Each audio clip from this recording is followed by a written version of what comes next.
Good morning, everyone. Welcome to the Tuesday, December 3rd edition of the MMAOB Daily Podcast. I'm your host, as always, Adam Martin, and I'll be taking you guys through the latest in the world of mixed martial arts. Got quite a bit to talk about today. There were quite a few fight announcements yesterday. It seems like the UFC is really ramping up that 2020 schedule, announcing fights left, right, and center. So let's get right into it.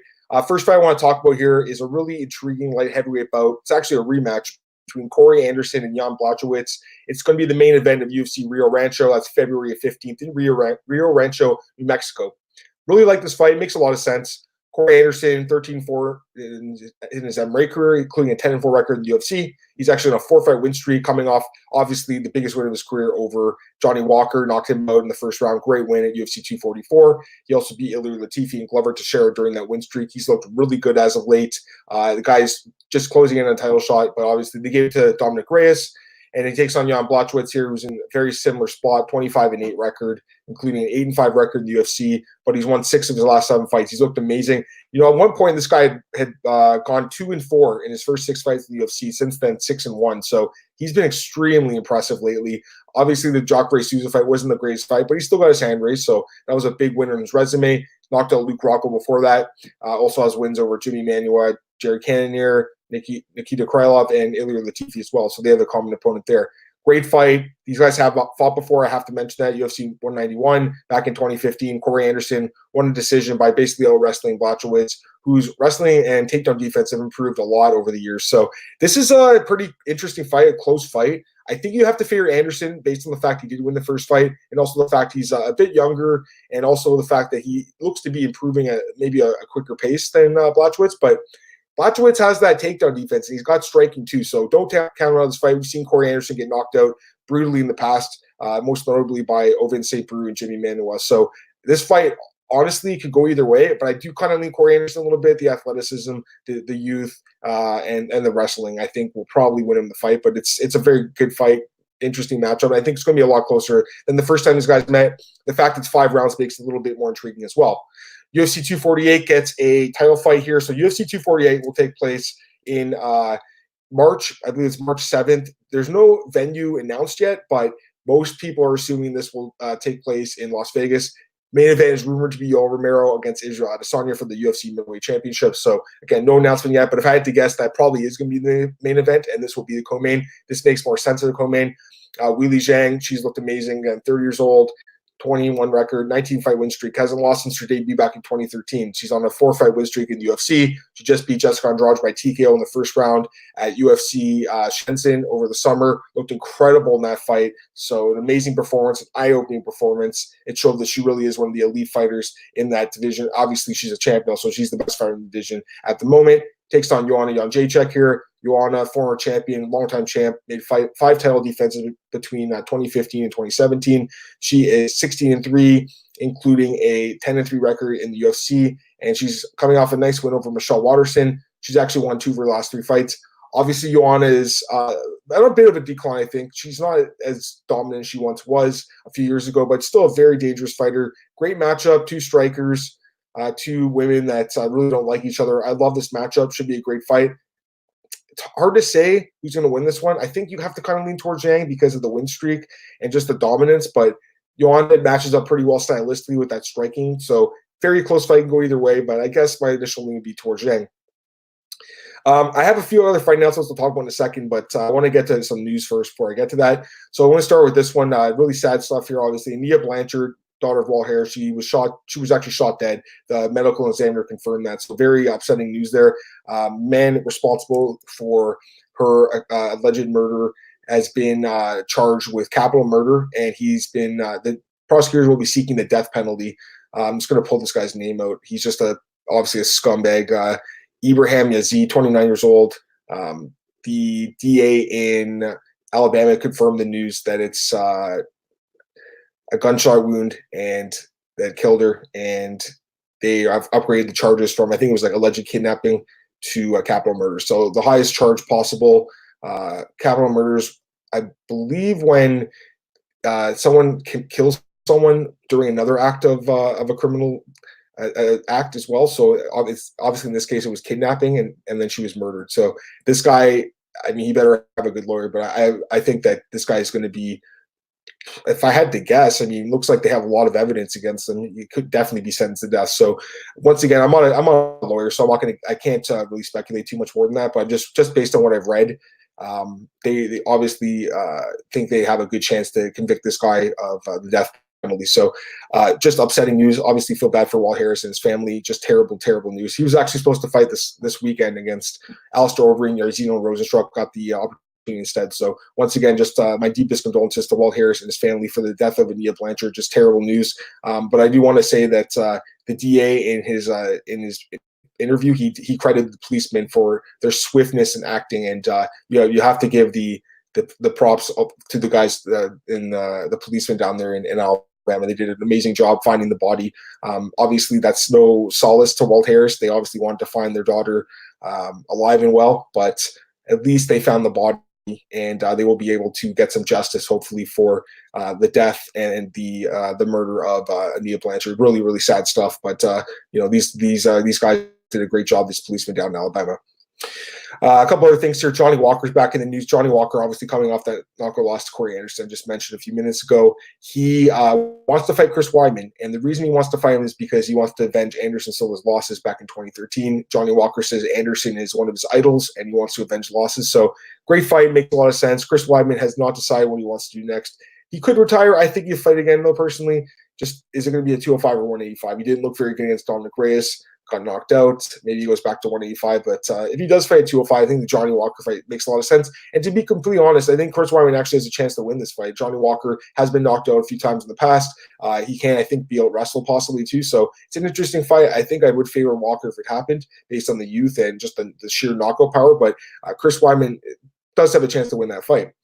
Kamaru Usman's back in the news. He says that welterweight is the most exciting division in the UFC.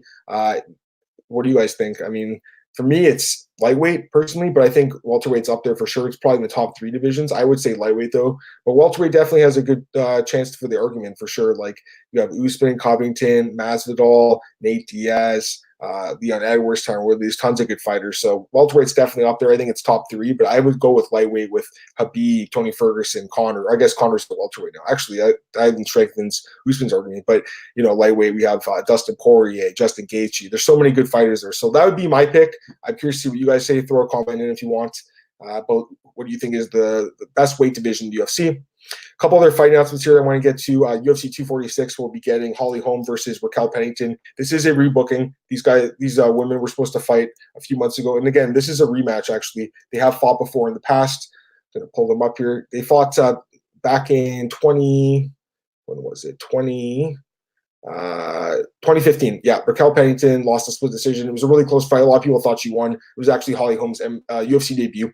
But Holm won that fight. She ended up winning the title against Ronda Rousey in 2015, that same year. So she had an amazing 2015, obviously. Since then, obviously, Holm is really declined. She's getting up there in age now. She's 38, so she's getting up there in age for sure. Coming off a nasty knockout loss to Amanda Nunes. Still a great fighter, though, I think, and definitely has a good chance to beat Raquel Pennington here. Raquel's coming off a nice win over Irene Aldana by split decision. To be honest, I thought she might be done after that Amanda Nunes knockout loss herself last year, but she has bounced back a little bit, I guess. She had the loss to Jermaine Durandamy. No shame in that. Jermaine Durandamy is a really good fighter, and then the win over Aldana. So interesting rematch. I was all over Holm in the first fight, and it was super close. She ended up getting it done, but the rematch could be interesting. I think Pennington probably has a better chance to win this time around. Also, UFC Rancho gets another fight here. This one actually was announced a few days ago. I just missed it. So Montana Delarosa will be taking on Romero Borella at UFC Rio Rancho. So interesting little matchup here between the women's strawweights or flyweights, I guess.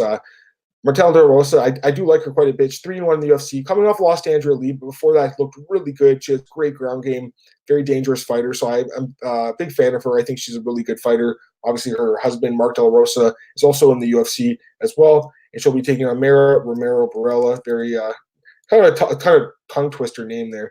Romero Borella is coming off a loss to Lauren Murphy by knockout. She's 2-2 in the UFC overall. Hasn't been too impressive. Interesting fight. I lean towards Delarosa, though, and it'll be close to where she trains to down there in Rio Rancho. So I think she'll probably have some fans there watching her, and I think she probably wins. And then Bellator 239, got to give them some love here. Gives Bellator some shine. They get a couple fights announced for Bellator 239. And it's a really interesting fight here. You don't see Bellator match up their prospects too often, but they will be doing that on February 21st, 2020, when Ruth takes on Yaroslav Amosov. So really good fight here. Welterweight bout, 170 pounds, main event. Only 3 rounds, though. Keep that in mind. Bellator doesn't do 5-round main events. Ruth, 8-1 record, coming off a nice win over Jason Jackson by split decision. Great fight. Also beat Kichi Kunimura before that. The one loss in his career to Neiman Gracie. He's looked really good in his career. Very dangerous guy, obviously, and his wrestling's really good. But he takes on Amosov here, who's super dangerous, 22-0. He's really young, too, at 26. He's undefeated. He is 3-0 in Bellator. David Rickles, Eric Silva, Gerald Harris. So 3 names kind of in Bellator, including 2 former UFC fighters. This guy's very dangerous. I like Amosov here, man. This guy is super dangerous. I like Ruth too, don't get me wrong, but I think Amosov wins. Surprise Bellator's matching up their prospects, but perhaps the winner of this gets a title shot against Douglas Lima. I think there's a very good chance that could happen. And the other fight that's going to take place on this card is a lightweight bout between Brandon Girtz and Myles Jury. Brandon Girtz coming off a win over Sad Awad earlier this year, while Myles Jury is actually a little losing streak, or a 3-fight losing streak. Lost to Benson Henderson in his Bellator debut. Also lost to Andre Fili and Chad Mendes. But the level of competition, you definitely got to favor Myles Jury as far as that goes. So my lean would actually be towards Myles Jury. I think he actually can get this done. But Brandon Girtz actually has a good chance too as well, because he has a lot of experience in Bellator, and he's actually kind of an underrated fighter. So I got a question from Marcus. Thanks, Marcus, for the question. What do you think will be the main event or co-main event with Zhang versus Joanna for 248? I talked about this a little bit earlier in the show, Marcus. You just jumped in, obviously. I think it's going to be Romero versus Yoel Romero versus Israel Adesanya. I think that's going to be the main event. That makes a lot of sense to me. Obviously, Paulo Costa's hurt. It's not going to happen. There's a chance it could be Jared Cannonier. Israel Adesanya has a lot of respect for Jared, so it's possible he could get the title shot. But if you had to ask me, I think it's going to be Yoel Romero versus Israel Adesanya. Again, that's March 7th. We don't have a date. There's rumored to be in Vegas, but considering there's an event next week in Vegas, there's one in January. I don't know if they're going to go back in March. That seems like kind of a lot of events in such a short period of time, 3 and 4 months. I think they might move that card somewhere else. It'd be interesting if they did it in New Zealand or Australia. I don't know if they would, but if Israel does headline it, that does make sense, especially since Zhang is from obviously China, so that's not far from Australia and New Zealand. So I think there's a chance that could happen. Don't count that out as well. So yeah, to answer your question, Romero versus Adesanya. I should say Adesanya versus Romero. Adesanya's the champ. All right, so that's all I want to talk about today. A little bit of a shorter show here. I got to get it done early because I have some stuff to do here. But I'll be back at 11 a.m. To break down UFC Washington, D.C. with Cole Shelton. So 11 a.m., about an hour and a half from now, I'll be breaking down UFC Washington, D.C. Definitely jump back in. I'll promote that podcast so you guys can jump in. I had to do this one a little bit earlier this morning. Guys, I got some stuff going on at my house, but you guys can follow me on Twitter. In the meantime, at MMAOB, at podcast, MMAOBsburger.com, at YouTube, SoundCloud, Spotify, Anchor, iTunes, Google Hangout, Google Podcast. It's everywhere, guys. Also check me out at bjpenn.com, MMA Rings on Net. Once again, guys, thanks for joining me today for the morning edition of the show. I'll be back in an hour and a half with Cole Shelton breaking down UFC Washington, D.C. Guys, thanks again. And definitely get some questions ready. I'll advertise that. I'll put a feeler out for some questions while I answer your questions. So definitely get some questions ready for the next show. Guys, once again, have a great morning. I'll be back in a little bit to talk about UFC Washington, D.C. Have a good one. Bye.